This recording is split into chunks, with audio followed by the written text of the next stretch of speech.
지금부터 여러분이 전혀 예상하지 못했던 충격적인 의학적 사실 하나를 공개하려 합니다. 여러분의 목에는 아주 작은 특정 부위가 존재합니다. 만약 이 지점을 누르거나 꼬집거나 마사지하게 되면 불과 30초도 안 되는 짧은 시간 안에 혈압이 40에서 60포인트까지 급격히 치솟을 수 있습니다. 이는 서서히 오르는 것이 아니라 즉각적이고 치명적인 수준으로 폭발하는 것입니다. 문제는 수많은 노년층이 이 사실을 전혀 모른 채 매일 이 위험한 부위를 자극하고 있다는 점입니다. 목이 뻐근할 때 습관적으로 문지르거나 마사지 샵을 방문하거나 목 스트레칭을 하고 안마기를 사용하는 행위들 말입니다. 건강을 위해 하는 이 모든 행동이 사실은 혈관을 파괴하고 뇌 조직을 약화시키며 뇌졸중을 유발하는 시한폭탄을 건드리는 것일 수 있습니다. 안타깝게도 마사지 치료사나 물리치료사, 심지어 의사들조차 이 특정 부위를 건드리는 것이 순식간에 혈압을 뇌졸중 수준까지 올릴 수 있다는 사실을 경고하지 않는 경우가 많습니다. 저는 20년 경력의 심장외과 전문의로서 목 마사지나 잘못된 지압 혹은 단순한 자가 마사지로 인해 뇌출혈이 발생한 수십 명의 환자를 목격해왔습니다.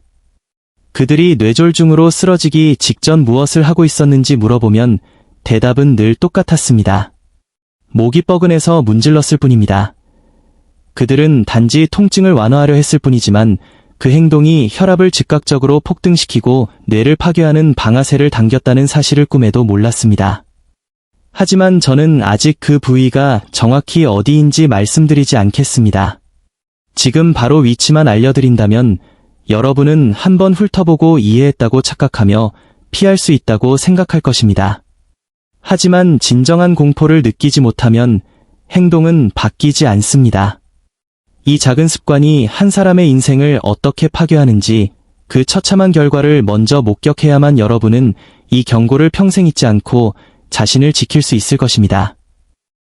위험성을 제대로 이해하기 위해 리처드의 사례를 말씀드리겠습니다. 이 비극이 시작되었을 때 리처드는 74세였습니다. 은퇴한 회계사였던 그는 40년 동안 책상에 앉아 엑셀 시트와 모니터를 들여다보며 일했습니다. 그 결과 자세는 무너졌고 목 건강은 악화되었습니다. 은퇴 무렵 그는 만성적인 목 통증과 뻣뻣함에 시달리고 있었습니다. 어떤 날은 좀 낫고 어떤 날은 심했지만 통증은 노아의 그림자처럼 늘 그를 따라다녔습니다. 특히 오른쪽 목에서 어깨로 이어지는 통증이 심각했습니다. 마치 누군가 근육을 쥐어짜는 듯한 긴장감과 딱딱하게 굳은 느낌이 그를 괴롭혔습니다. 아침에 눈을 뜨면 가장 먼저 느껴지는 것이 바로 그 목의 불편함이었습니다. 고개를 오른쪽으로 돌릴 때마다 가동 범위가 줄어드는 것을 느꼈습니다. 하지만 리처드는 다른 건강 관리에는 철저했습니다. 15년 전부터 고혈압 진단을 받았고 수치는 156, 92 정도였지만 처방받은 약물을 아침 저녁으로 빠짐없이 복용했습니다. 매일 가정용 혈압계로 수치를 기록하고 의사에게 보여주며 칭찬을 받을 정도로 관리가 잘 되고 있었습니다. 식단 조절과 규칙적인 걷기 운동을 통해 체중도 유지했습니다. 모든 지표상 리처드는 건강을 잘 지키고 있는 모범적인 환자였습니다. 그러나 목 통증만은 외외였습니다. 그는 통증을 완화하기 위해 자신만의 방법을 찾았습니다. 하루에도 수시로 오른손을 들어 귀와 어깨 사이 중간쯤 통증이 가장 심한 부위를 찾아 꾹꾹 눌렀습니다. 처음에는 뻐근한 통증이 느껴졌지만 이는 곧 시원함으로 바뀌었고 그는 그 느낌이 근육이 풀리는 신호라고 믿었습니다. 그는 10초간 지압하고 작은 원을 그리며 5분에서 10분 정도 마사지를 하곤 했습니다. 이것은 리처드의 일상이자 습관이 되었습니다. TV를 보거나 컴퓨터를 하거나 통화를 할 때도 무의식적으로 그곳을 문질렀습니다. 리처드는 목을 마사지한 직후에는 결코 혈압을 측정하지 않았습니다.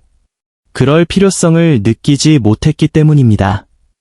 단순한 근육 마사지가 혈압과 관련이 있을 것이라고는 상상조차 하지 못했습니다.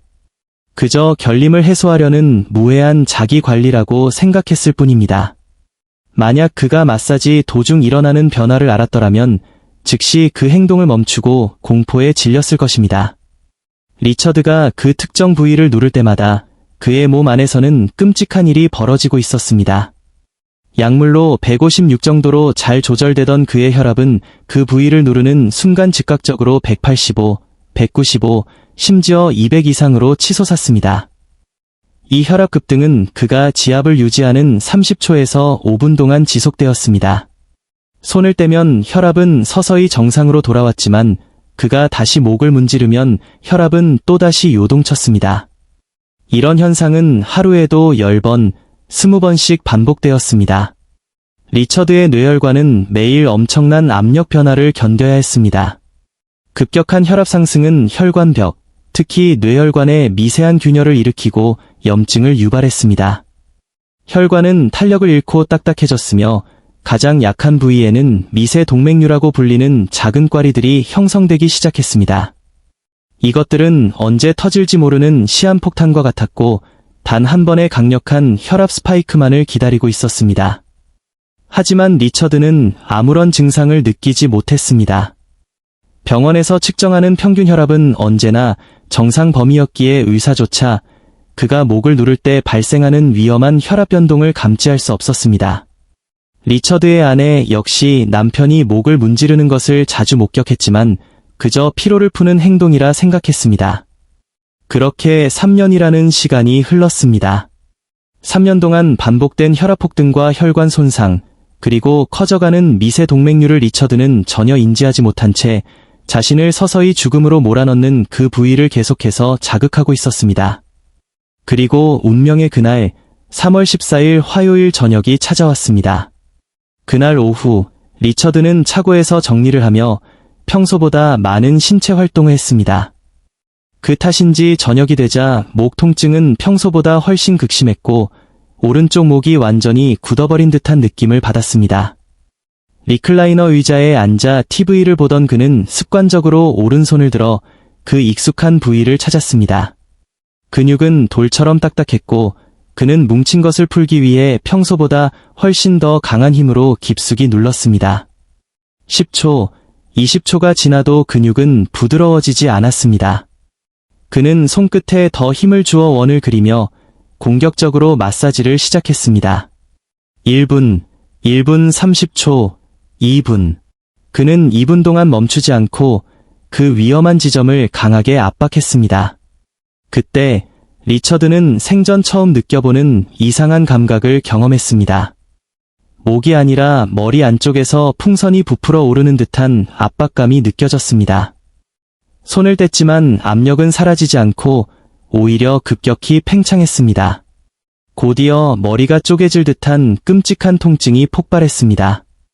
눈앞이 핑 돌고 방이 기울어지는 듯한 어지러움 속에 그는 일어나려 했지만 다리에 힘이 들어가지 않았습니다. 아내 린다를 부르려 했지만 입 밖으로 나온 것은 말이 아닌 의미 없는 소리뿐이었습니다. 왼쪽 팔은 마치 죽은 고기처럼 감각이 없고 무거웠으며 손가락 하나 까딱할 수 없었습니다. 공포가 밀려왔습니다. 방에 들어온 아내는 남편의 일그러진 얼굴을 보고 즉시 사태를 파악했습니다.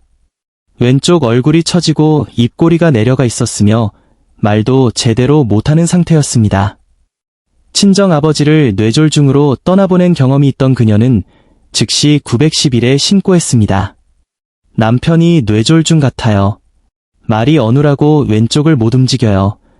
구급대원이 도착하기까지 걸린 7분은 영원과도 같은 시간이었습니다. 리처드는 의식은 또렷했지만 몸 안에 갇혀버린 채 공포에 질려오는 아내를 바라볼 수밖에 없었습니다. 도착한 구급대원들은 신속하게 상황을 파악했습니다. 왼쪽 안면마비, 왼쪽 팔마비, 실어증, 전형적인 뇌졸중 증상이었습니다. 그들이 혈압을 측정했을 때 수치는 무려 218에 126이었습니다. 초응급 고혈압 위기 상황이었습니다. 구급대원이 아내에게 물었습니다. 증상 시작 전에 뭘 하고 계셨습니까? 린다가 대답했습니다. 그냥 TV 보면서 목을 문지르고 있었어요. 오른쪽을요. 구급대원들은 의미심장한 눈빛을 교환했습니다. 그들은 목 마사지가 이 사태의 방아쇠였음을 직감했지만 설명할 시간 없이 리처드를 뇌졸중 센터로 이송했습니다. 사이렌을 울리며 병원으로 질주하는 구급차 안에서 린다는 남편의 감각이 남아있는 손을 잡고 울었습니다. 병원에 도착하자마자 의료진은 CT 촬영을 진행했습니다. 결과는 참담했습니다. 우측 뇌반구의 대뇌기저핵 부위에 큰 출혈이 발생했고 피가 뇌실까지 퍼져 뇌를 압박하고 있었습니다. 뇌가 부어오르면서 중심선이 밀리는 위급한 상황이었습니다. 신경외과 의사는 린다에게 무거운 표정으로 설명했습니다. 남편분은 우측 뇌에 심각한 뇌출혈이 발생했습니다. 출혈 위치가 뇌 깊은 곳이라 수술을 시도하면 오히려 뇌 조직을 더 파괴할 위험이 큽니다. 현재로서는 혈압을 조절하고 뇌부종을 줄이는 약물을 투여하며 지켜보는 것이 최선입니다. 의사는 생존하더라도 심각한 연구장애가 남을 것이라고 덧붙였습니다. 린다는 불과 몇 시간 전만 해도 멀쩡했던 남편이 갑자기 이런 상태가 되었는지 믿을 수가 없었습니다. 의사는 린다에게 발병 전 특이사항을 물었고 린다는 남편이 목을 문지르고 있었다고 말했습니다. 의사는 린다가 가리킨 목 부위를 보고 고개를 끄덕였습니다. 그곳을 누른 게 원인입니다. 그 부위는 압력을 받으면 혈압을 급격히 상승시킬 수 있습니다. 이미 혈관이 약해진 상태에서 그곳을 강하게 압박하니 혈압이 치솟아 혈관이 터진 겁니다. 린다는 죄책감에 무너져 내렸습니다. 누군가 위험성을 경고해 줬더라면 막을 수 있었던 비극이었기 때문입니다. 리처드는 중환자실로 옮겨졌습니다. 뇌압이 치솟아 생명이 위태로웠고 의료진은 두개골에 구멍을 뚫어 뇌압을 모니터링해야 했습니다. 4일째 되던 날 진정제 투여를 줄이자 리처드가 눈을 떴습니다. 그러나 현실은 가혹했습니다. 오른쪽 손은 움직일 수 있었지만 왼쪽 팔과 다리는 완전히 마비되어 미동조차 하지 않았습니다. 의사가 이름을 말해보라고 했을 때 리처드의 입에서는 뜻을 알 수 없는 신음소리만 나왔습니다. 언어 중추가 손상되어 표현성 실어증이 온 것입니다. 리처드는 자신이 처한 상황을 깨닫고 하염없이 눈물을 흘렸습니다. 일주일 후 일반 병실로 옮겨졌지만 재활의 길은 멀고 험했습니다. 의료진은 솔직했습니다. 발병 후 3개월이 가장 중요합니다. 6개월 내에 돌아오지 않는 기능은 영구적으로 회복되지 않을 가능성이 높습니다. 리처드는 혼자 걷거나 문장으로 말하는 기능을 영원히 잃을 수도 있다는 선고를 받았습니다. 재활병원에서의 훈련은 고통스러웠습니다. 3주가 지나서야 겨우 보조를 받아 잠시 서 있을 수 있었지만 왼쪽 다리는 힘없이 무너졌습니다. 언어 치료 역시 진전이 더뎠습니다. 사과 그림을 보고 사과라고 말하고 싶었지만 입에서는 엉뚱한 소리만 튀어나왔습니다. 좌절감에 얼굴이 붉어지고 주먹을 꽉 쥐어도 뇌는 그의 명령을 듣지 않았습니다. 3개월이 지나 퇴원을 앞두고 사회복지사는 요양원과 가정간호 중 하나를 선택해야 한다고 했습니다. 린다는 45년을 함께한 남편을 요양원에 보낼 수 없어 가정간호를 택했습니다. 딸의 집으로 거처를 옮겨 린다와 딸이 24시간 리처드를 돌보기 시작했습니다. 옷 입기, 목욕, 식사, 그리고 가장 수치스러운 배변 처리까지 모든 일상생활에서 리처드는 타인의 도움 없이는 아무것도 할 수 없었습니다. 2년이 지난 지금 76세의 리처드는 여전히 휠체어에 앉아 생활합니다. 왼쪽 마비는 회복되지 않았고 말할 수 있는 단어는 고작 20개 남짓입니다. 도와줘, 화장실, 미안해 같은 짧은 단어들 뿐입니다. 복잡한 감정이나 사랑한다는 말은 마음속에 갇혀 전해지지 못합니다. 밤마다 린다가 사랑해라고 말하며 이마에 키스할 때 리처드는 겨우 사랑이라고 더듬거릴 뿐입니다. 그가 겪는 이 모든 고통과 상실은 그저 목의 뻐근함을 풀고자 했던 작은 행동에서 비롯되었습니다. 리처드의 비극은 결코 드문 일이 아닙니다. 지금 이 순간에도 수많은 사람이 혈압 스파이크의 위험을 모른 채 목에 그 위험한 지점을 누르고 있습니다. 더욱 심각한 것은 일부 마사지사나 지압사들조차 이 위험을 간과하고 손님들에게 그 부위를 강하게 지압한다는 사실입니다. 이는 마치 러시안 룰렛과도 같습니다. 이제 그 위험한 부위의 정체를 정확히 알려드리겠습니다. 그곳의 이름은 별표 경동맥동, 커라티드 사이너스, 별표입니다. 뇌로 가는 혈액을 공급하는 경동맥이 갈라지는 분기점으로 여기에는 혈압을 감지하는 압력 수용체가 있습니다. 정상적인 경우 혈압이 오르면 뇌에 신호를 보내 혈압을 낮추지만 동맥경화가 있거나 혈압이 높은 사람의 경우 이 부위를 외부에서 누르면 반사작용의 오류로 인해 오히려 혈압이 폭발적으로 상승할 수 있습니다. 이 경동맥동은 여러분의 목 양옆, 울대뼈, 아담의 사과에서 양옆으로 약 2.5cm, 1인치 떨어진 곳에 위치합니다. 손으로 만져보면 맥박이 뛰는 것이 느껴지는 바로 그곳입니다. 이곳은 절대적으로 피해야 할 금지 구역입니다. 목이 뻐근하다면 목 뒤쪽, 척추를 따라 있는 근육을 마사지하는 것은 안전합니다. 하지만 목의 앞쪽과 옆쪽, 특히 맥박이 느껴지는 부위는 절대로 누르거나 비벼서는 안 됩니다.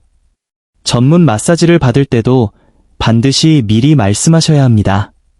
저는 고혈압이 있으니 목 앞쪽이나 옆쪽은 절대 건드리지 마세요. 라고 명확히 요구하십시오. 이것은 단순한 조언이 아니라 생명을 지키기 위한 필수 지침입니다. 리처드처럼 몰라서 당하는 비극이 여러분과 가족에게 일어나지 않도록 경동맥동의 위치를 정확히 기억하고 절대 그곳을 자극하지 마십시오. 이 작은 지식이 여러분의 뇌와 생명을 지킬 것입니다.